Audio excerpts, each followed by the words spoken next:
G'day guys, welcome to another Mark Makes Tricks of the Trade video.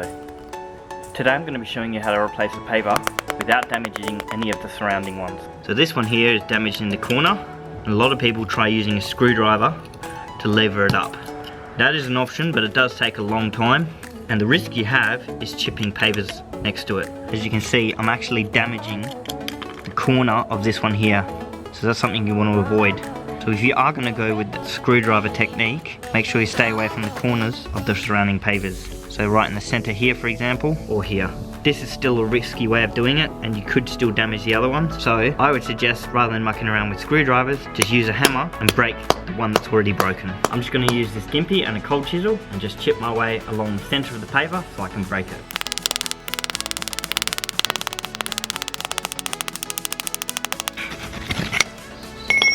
Now I've really done a number on this one, but I've got it to the point where I can start taking these corners out.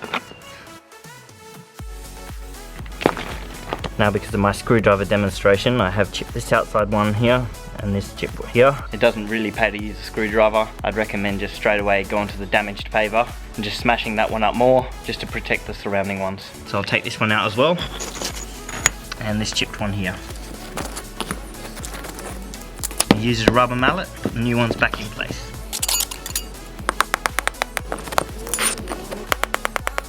So now I'll just sweep some sand over it, and that's the job done.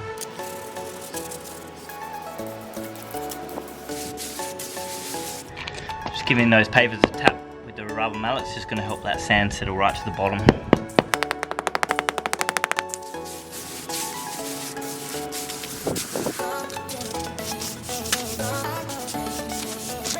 And that's job done.